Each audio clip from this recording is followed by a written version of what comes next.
জানাজার পরে দোয়া করা হলো জায়েজ। একদল জানাজার পরে দোয়া করতে দেয় না, এরা আমাদেরকে বেদাতি বলে, অথচ নিজেরা বেদাতি। জানাজার নামাজটা মূলত কি জানেন? জানাজার নামাজটাই মূলত দোয়া। জানাজার নামাজের একমাত্র মাকসাদই হলো দোয়া। আমরা জানাজার নামাজের পরও আমরা দোয়া করি, তবে শর্ত হলো জানাজার নামাজের পরেই দোয়া করা, ওই কাতারে দোয়া করা মাকরুহে তাহারিমি আকরাবু ইলাল হারাম, হারামের কাছাকাছি। ওলামায়ে আহনাফ ফতোয়া দিয়েছেন জানাজার নামাজের পর প্রথম শর্ত হলো কাতার ভাঙতে হবে। বলেন কি করতে হবে? কাতার ভাঙে গোল করবেন। এক মর্তবা সূরা ফাতিহা, একবার সূরা ফাতিহা, 3 মর্তবা সূরাতুল ইখলাস, 3 বার সূরা ইখলাস, কয়েকবার দরুদ শরীফ পড়ে এরপর আপনি সংক্ষিপ্ত আকারে দোয়া করেন। নবী বলেছেন 3টা জিনিস ডিলে করবে না, লেট করবে না। নামাজের ওয়াক্ত হয়েছে তাড়াতাড়ি নামাজ পড়ো, জানাজা হয়ে গেছে তাড়াতাড়ি দাফন করবা, আর মেয়ে বড় হয়ে গেছে, ছেলে বড় হয়ে গেছে, তাড়াতাড়ি বিয়ে দাও, জেনা ব্যভিচার লিপ্ত হতে পারে। এই জন্য সংক্ষিপ্ত আকারে দোয়া করে দ্রুত আপনি জানাজা পড়ে দিবেন। তবে জানাজার পরে দোয়া করা হলো জায়েজ, কাতার ভেঙে দোয়া করা জায়েজ। দাফনের পরে দোয়া করা হলো সুন্নাত। একদল জানাজার পরে দোয়া করতে দেয় না, এরা আমাদেরকে বেদাতি বলে, অথচ নিজেরা বেদাতি। কথা বলেন, জানাজার পরে দোয়া করবো না আমরা ইনশাআল্লাহ? কি দোয়া করবো না? অবশ্যই অবশ্যই আমরা 5 ওয়াক্ত নামাজ সহ জানাজা সহ কাতার ভেঙে আমরা দোয়া করব তো ইনশাআল্লাহ। আবার একদল আছে গায়েবানা জানাজা। আমরা হানাফি মাযহাব মতে গায়েবানা জানাজা বিশ্বাসী নয়, এটা রাজনৈতিক জানাজা। কি জানাজা?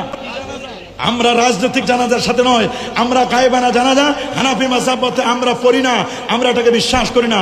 আমরা মনে করি জানাজার নামাজ 4 তাকবীরে নামাজের কাতার ভেঙে দোয়া করে দ্রুত আমরা তাদেরকে আমরা তাকে দাফন করব। কথা বলেন ঠিক কিনা? বরং প্রয়োজন হলে আমরা তালকিন দিব, তালকিন ওয়াইসাব্বিতুল্লাহুল্লাযিনা আমানু বিল কওলিস সাবিত, কলেমার তালকিন দিব আমরা। আল্লাহু আকবার বলেন। তাহলে আমাদের নামাজগুলো খেয়াল করতে হবে। আমরা হানাফি মাযহাব, আমরা কোন মাযহাব? পীর ওলিয়া আউলিয়াদের 5 ওয়ে আমরা সালাম করি না? পীর ওলিদের 5 ওয়ে সালাম করি না? ওরা বলে মাথা নিচু করলে শিরক হয়ে যায়। শিরক মনে হয় বাপ দাদার সম্পদ। 5 ওয়াক্ত নামাজের পরে যেমন দোয়া করব, আজানের পরে দোয়া করব না? করব না? তারাবির পরে দোয়া করব না? জুমার নামাজের পরে দোয়া করব না? কিন্তু এখন এমন বেরাম ঢুকছে, জুমার দিন কাবলাল জুমা নাই, বাদাল জুমা নাই, দুখুলুল মসজিদ নাই, তাহিয়াতুল ওযু নাই। জুমার দিন যাই সবার শেষে, আসে সবার আগে, আসার সময় আবার আরেকজনের জুতা পাল্টা নিয়ে আসে, জুতা চোরের দল। দোয়া মুনাজাত নাই এদের, ঠিক কিনা? এদেরকে আমরা বলবো এরা নামাজ চোর, এরা সুন্নাত চোর। একদল যেমন আছে ঈমান চোর, আরেকদল আছে নামাজ চোর। নামাজ চোর তারা যারা নবীর সুন্নাহকে মিটাই দিতে চায়, যারা নবীর সুন্নাতকে মিটাই দিয়ে চায়। আর ঈমান চোর হলো তারা যারা আমাদের কলেমার তাওহীদ রাখবে, রিসালাতকে মিটাই দিতে চায়। তুমি যে রিসালাতকে মিটাই দিয়ে চাও, লা ইলাহা ইল্লাল্লাহ রাখবা, মুহাম্মদ রাসূলুল্লাহ মিটাই দিবা, মনে রাখবা এরা হলো ঈমান চোর।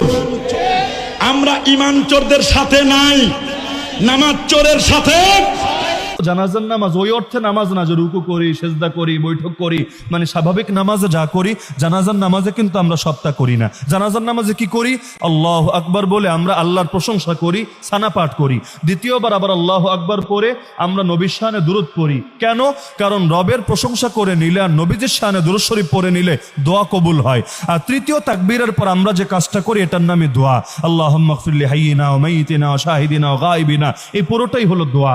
আর চতুর্থ তাকবীরের পর আর কিছু পড়ি না, সালাম ফিরিয়ে দেই। তাহলে জানাজার নামাজে মূলত কি করলাম? আমরা দোয়া করলাম। দোয়া যাতে কবুল হয় এজন্য সানা পড়লাম, দোয়া যাতে কবুল হয় এজন্য দুরূদ শরীফ পড়লাম। কিন্তু আমাদের মূল মাকসাদ দোয়া। এজন্য জানাজার নামাজে আমরা সূরা ফাতিহা পড়ছি না।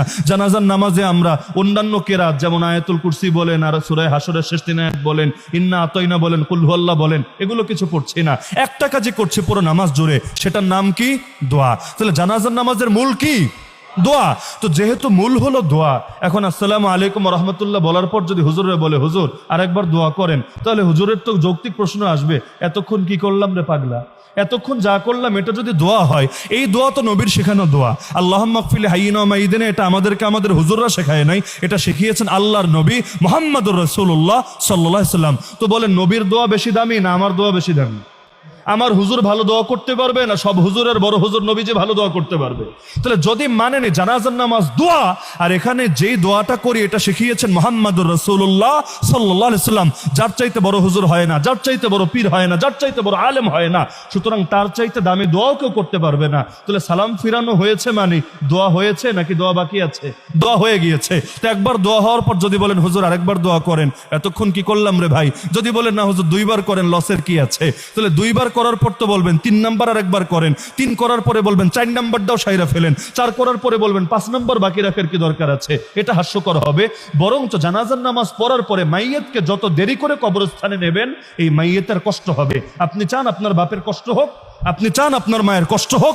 এজন্য জানাজার নামাজ পড়ার পর লাশের চেহারাও দেখানো উচিত না। দেখলে আগে দেখবেন, আগেই কাজ সেরে রাখবেন। জানাজা শেষ হতে দেরি, কবরে নিতে দেরি করবেন না। যত দেরি করবেন মাইয়েতের কষ্ট হবে।